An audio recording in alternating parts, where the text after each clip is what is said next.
Good evening, live from New Delhi. You're watching DD India News Hour, India's voice to the world. I'm Shubhendu Ghosh. Coming up in the next hour. India-Russia annual summit in New Delhi. Prime Minister Narendra Modi hopes for peaceful resolution of Ukraine conflict. President Putin thanks him for the efforts. President Putin accorded ceremonial welcome at Rashtrapati Bhavan in New Delhi. India-Russia explore opportunities to expand bilateral cooperation in trade, defense and tech domains.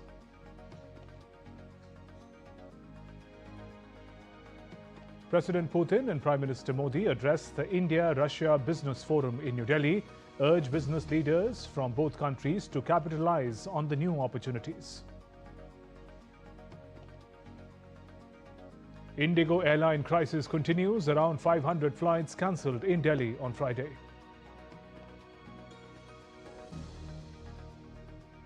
RBI cuts repo rate by 25 basis points to 5.25%, says growth inflation balance to support the growth momentum.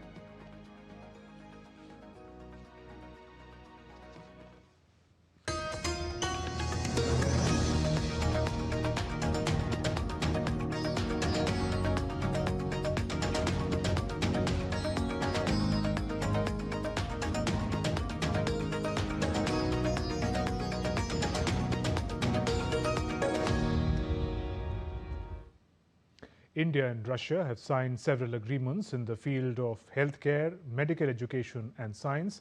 Other agreements that were signed include food safety cooperation, MoU on training of ships operating in polar waters, exchange of information on movement of vehicles. Leaders also adopted joint statement and agreed to work on economic cooperation program till 2030. Addressing the joint press statement, Prime Minister Modi said, last 2 decades, President Putin has nurtured India-Russia relationship and elevated mutual relations to new heights. पिछले 8 दशकों में विश्व में अनेक उतार चढ़ाव आए हैं। मानवता को अनेक चुनौतियों और संकटों से गुजरना पड़ा है और इन सब के बीच भी भारत-रूस मित्रता एक ध्रुव तारे की तरह बनी रही है। परस्पर सम्मान और गहरे विश्वास पर टिके ये संबंध समय की हर कसौटी पर हमेशा खरे उतरे हैं।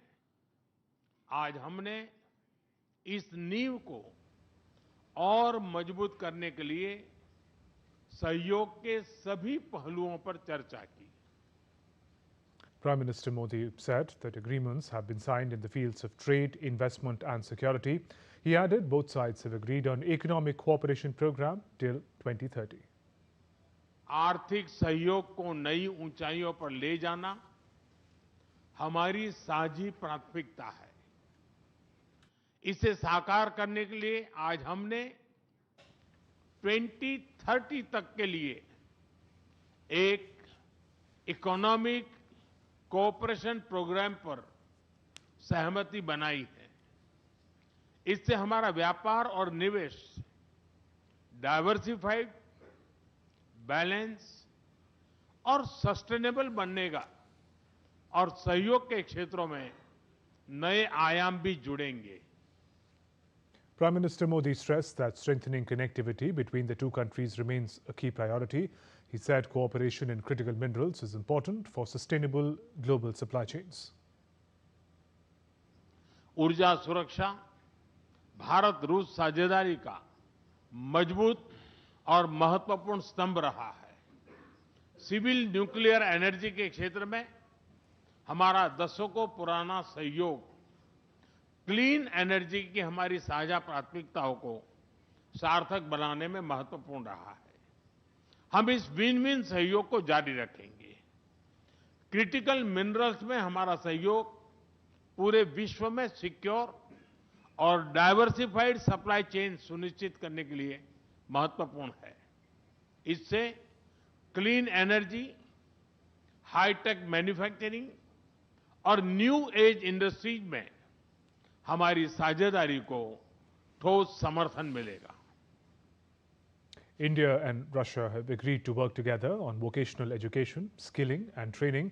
Prime Minister Modi also announced a 30-day e-tourist visa facility for Russian citizens.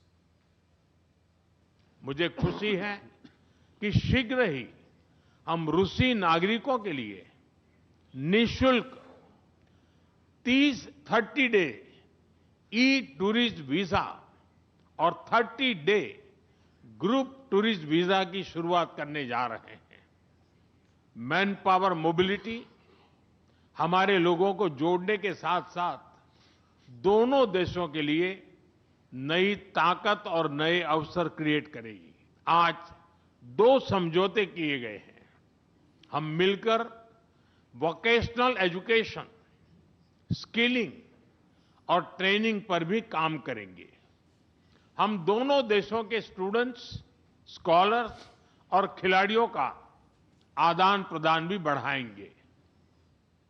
In a joint statement, Russian President Vladimir Putin underscored the key priorities for strengthening India-Russia ties, spanning security, economy, trade and more, setting the stage for broader bilateral cooperation. Joint statement that we've adopted with Mr. Modi, we've delineated the priority objectives on the further reinforcements of our ties in the politics and security, economy, trade, in humanitarian and cultural spheres. As you saw for yourself, we have signed an impressive package of intergovernmental, interagency and corporate agreements. Many of those agreements are intended to broaden the economic cooperation between Russia and India. And this is entirely natural due to the fact that our countries are important partners of one another in trade, investment and technologies. President Putin reiterated that Russia remains a reliable supplier of oil, gas, coal, adding that Moscow is ready to continue uninterrupted fuel supplies to India. We are also seeing successful partnership in energy. Russia is a reliable supplier of oil, gas, coal and everything that is required for the development of India's energy. We are ready to continue uninterrupted shipments of fuel for the fast-growing Indian economy. President Putin said Russia is conducting a flagship project to build India's largest nuclear power plant aimed at supporting the country's growing energy needs. We are also conducting a flagship project to build the largest Indian nuclear power plant, Kudankulam. 2 out of 6 reactor units have been already connected to the energy network and 4 are still under construction. Getting this nuclear power plant to full power output will give an impressive contribution to the energy requirements of India. It will help supply Indian enterprises and houses with cheap and clean energy. Prime Minister Narendra Modi and Russian President Vladimir Putin attended the India-Russia Business Forum earlier today. Addressing the trade forum, Prime Minister said that discussions on an FTA between India and the Eurasian Economic Union have begun. Be it business or diplomacy, he said foundation of any partnership is mutual trust. Business हो या diplomacy, किसी भी साझेदारी की नींव आपसी विश्वास है। भारत रूस संबंधों की सबसे बड़ी शक्ति यही विश्वास है। ये हमारे साझे प्रयासों को दिशा भी देता है और गति भी देता है। यही वह लॉन्च पैड है जो हमें नए सपनों, नई आकांक्षाओं की उड़ान भरने के लिए प्रेरित करता है। Prime Minister Modi and President Putin held bilateral talks at Hyderabad House in New Delhi. Leaders held detailed discussions aimed at further strengthening bilateral ties. Prime Minister Modi said India and Russia share long-lasting and time-tested bonds. Excellency, आपकी यात्रा बहुत ही ऐतिहासिक है। 2001 में जब आपने कार्यभार संभाला और भारत की आपकी यात्रा पहली हुई, उसको आज 25 साल हो गए और उस पहली यात्रा में ही स्ट्रेटेजिक पार्टनरशिप की एक मजबूत नींव रखी गई थी। मेरे लिए पर्सनली भी खुशी की बात है कि आपके साथ मेरे परिचय को और संबंधों को उसको भी 25 साल हो गए हैं। एक्सेलेंसी, मैं मानता हूं कि ये जो 2001 में आपने जो भूमिका अदा की, एक विजनरी लीडर कैसे सोचता है, कहाँ से शुरू करता है और संबंधों को कहाँ तक पहुँचा सकता है, इसका एक उत्तम उदाहरण भारत रशिया के संबंध है। Speaking on the matter of conflict in Ukraine, Prime Minister Modi stressed India is not neutral, stands on the side of peace. PM added that the conflict should come to an end through dialogue and diplomacy. Excellency, Ukraine के संकट के बाद हमारी लगातार चर्चा होती रही है। आपने भी समय समय पर एक सच्चे मित्र के रूप में हमें सभी चीजों से अवगत कराया है। मैं समझता हूं कि ये विश्वास बहुत बड़ी ताकत है और आपको मैंने अनेक बार इस विषय की चर्चा भी की है और विश्व समक्ष भी मैंने रखा है कि विश्व का कल्याण शांति के मार्ग पर ही है। हम सबको मिलकर के शांति के रास्ते तलाशने चाहिए और पिछले दिनों जो प्रयास चल रहे हैं, मुझे पूरा विश्वास है कि विश्व फिर से एक बार शांति की दिशा में लौटेगा। एक्सेलेंसी, पिछले दिनों विश्व समुदाय के सभी नेताओं से जब भी मेरी बात हुई और उन्होंने जब विस्तार से मेरी चर्चा की, मैंने हमेशा कहा है कि भारत न्यूट्रल नहीं है, भारत का पक्ष है और वो पक्ष शांति का है। हम शांति के हर प्रयासों का समर्थन करते हैं और हम शांति के हर प्रयासों के साथ कंधे से कंधा मिला करके खड़े हैं। Russian President Putin praised Prime Minister Modi for what he called Prime Minister's special personal attention towards finding a solution to the conflict in Ukraine. I could share a great deal of details about the events taking place in Ukraine. We are taking together with some partners, including the United States, on a possible peaceful settlement. Thank you for the attention aimed at finding a solution to this situation.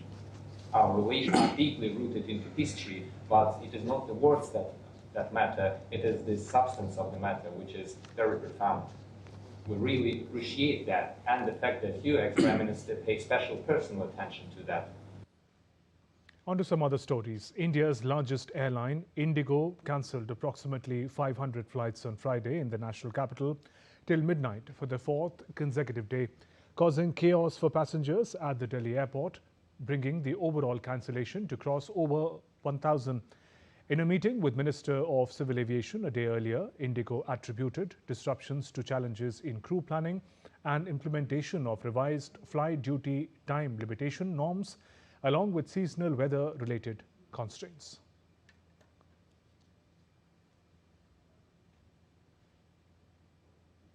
Reserve Bank of India (RBI) Governor Sanjay Malhotra-led Monetary Policy Committee on Friday announced its decision on repo rate and other key rates. RBI slashed repo rate by 25 basis points from 5.5% to 5.25% amid low inflation and strong growth, marking a favorable economic period. RBI Governor Sanjay Malhotra announced the decision was taken unanimously after a three-day meeting of the RBI's Monetary Policy Committee. The MPC voted unanimously to reduce the policy repo rate by 25 basis points to 5.25% with immediate effect. Consequently, the STF rate under the LAF shall stand adjusted to 5% and the MSF and bank rate to 5.5%. The MPC also decided to continue with the neutral stance. Addressing the upper house of the Indian Parliament, Union Minister for Information and Technology Ashwani Vaishnav said many new AI hubs and data centers are being created throughout the nation, including Andhra Pradesh, Maharashtra and Uttar Pradesh, under different startup schemes for India AI Mission. So many new data centers getting established throughout the country, whether it is Andhra, Maharashtra, Uttar Pradesh, everywhere new data centers are coming up, which is a great infrastructure for the new world where productivity and new technology is going to play a major role in our daily lives as well as in our professional lives, Honorable Chairman. A Delhi court on Friday extended the NIA custody of Soeb, a Faridabad resident accused of allegedly providing logistical support to terrorist Umar un-Nabi for 10 more days. The probe agency produced Soeb at the Patiala House Court amid tight security on Friday upon expiry of his previous 10-day custody, which was granted on November 26th.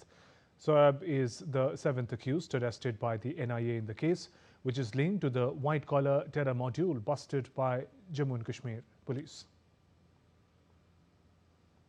And still to come on DD India News Hour. FIFA is set to introduce a new annual peace prize with US President Trump among the contenders. UK universities restrict recruitment of Pakistani Bangladeshi students. Stay tuned to know more.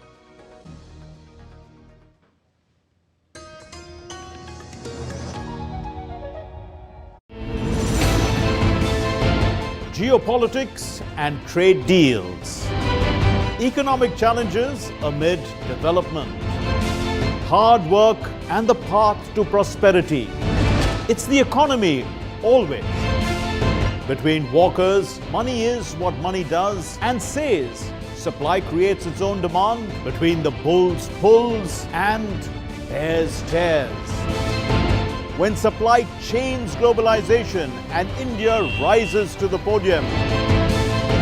We'll get you centered with the Economic Brief at 8 p.m. every Thursday on DD India.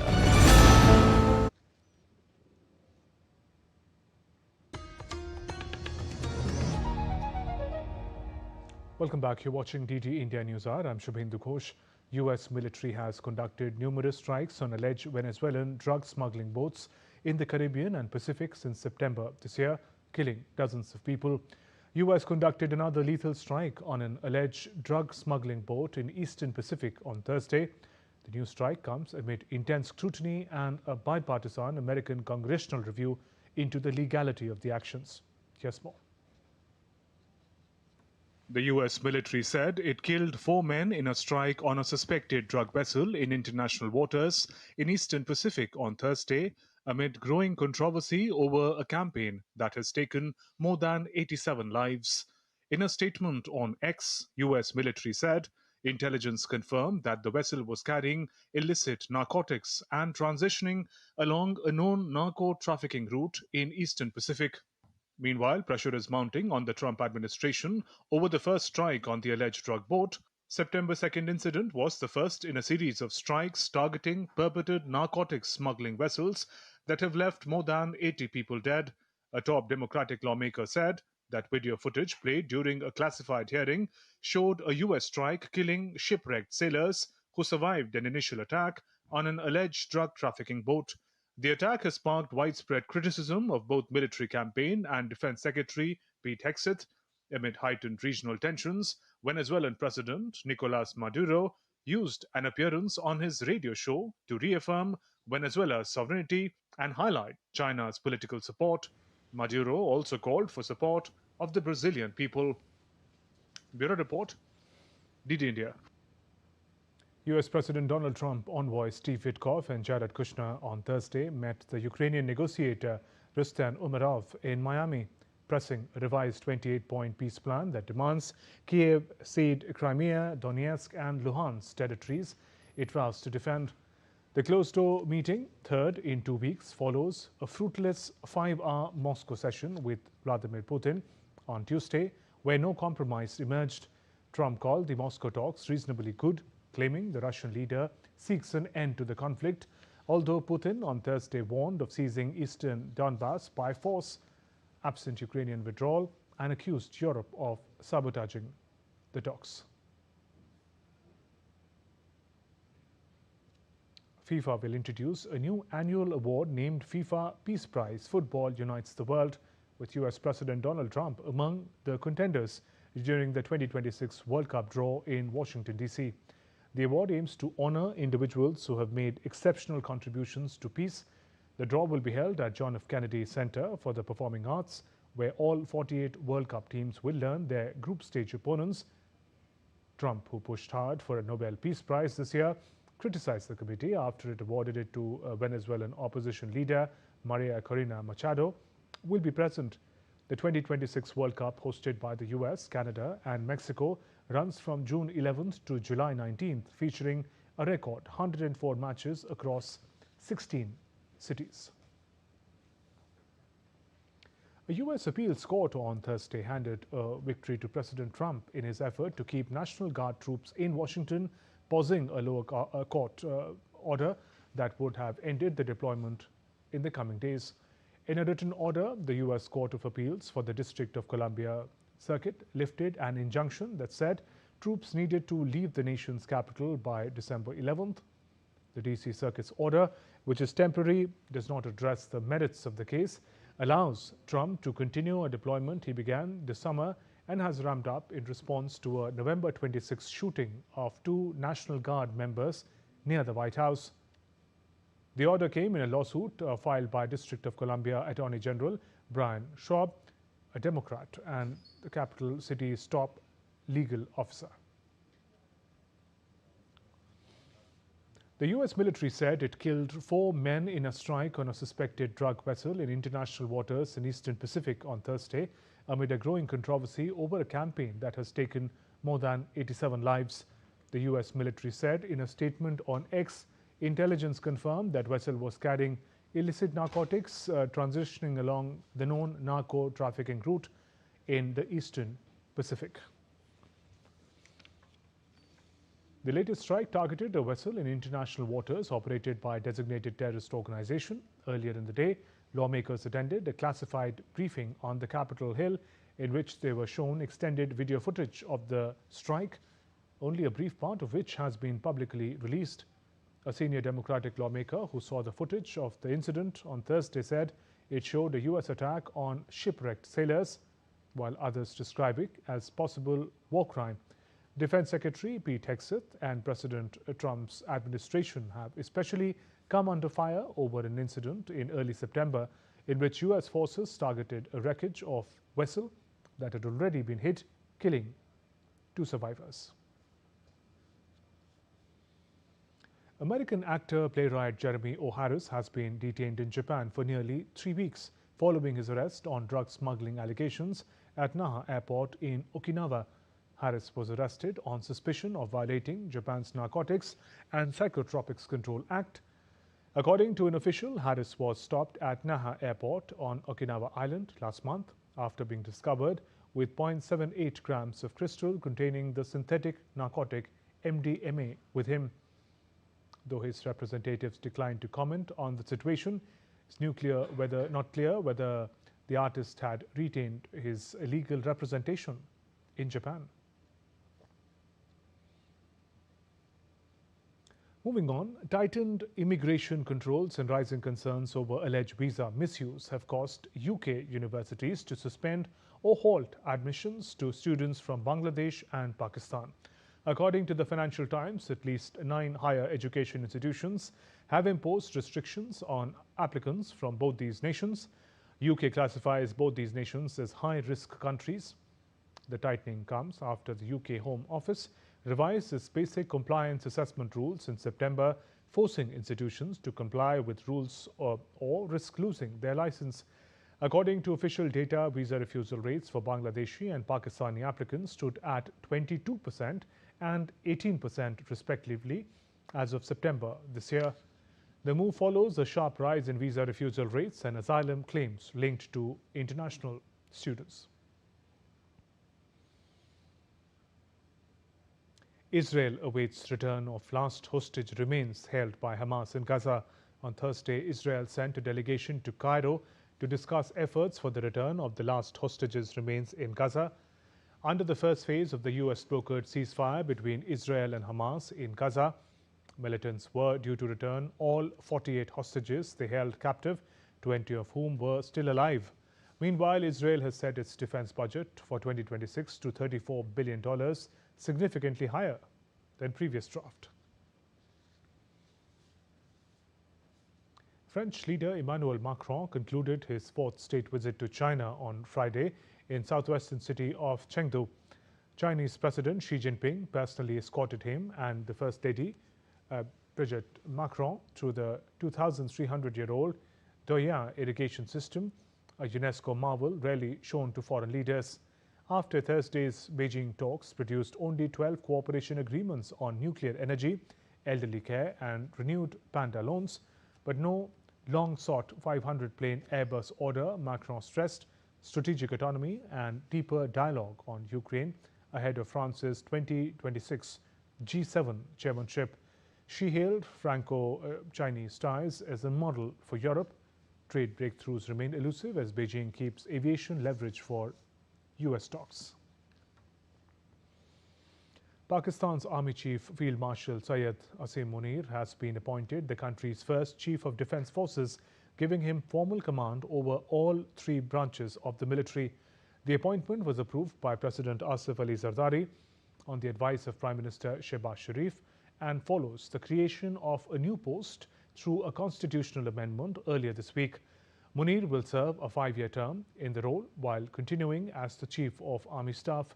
The new structure, introduced under the 27th Amendment to Article 243 of the Constitution, consolidates operational, administrative and strategic military authority under a single official.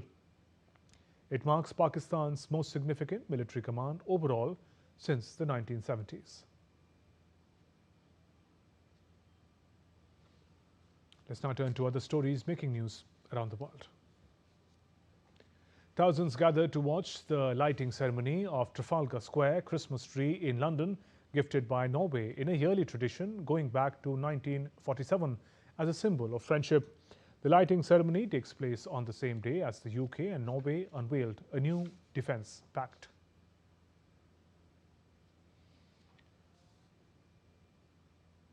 In London, Battersea Power Station has opened its festive ice rink for the 4th year, offering visitors 3 interconnected rinks wrapped around a giant Christmas tree. And this year features the year's only 200-meter illuminated skate trail, along with themed sessions and festive carousel. The historic power station, now transformed into vibrant and public space, will host the attraction. In Spain's Canary Islands witnessed a stunning supermoon as December's cold moon lit up the skies over Gran Canaria. The unusually bright lunar display drew crowds across the archipelago. Astronomers say this was the final supermoon of 2025, appearing especially vivid as it passed close to Earth.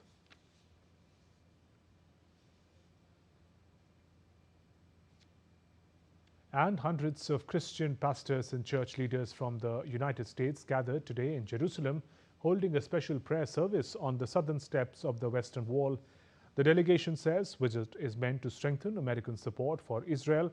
Organizers described the moment as a powerful show of solidarity amid ongoing regional tensions. And still to come on DD India News Hour.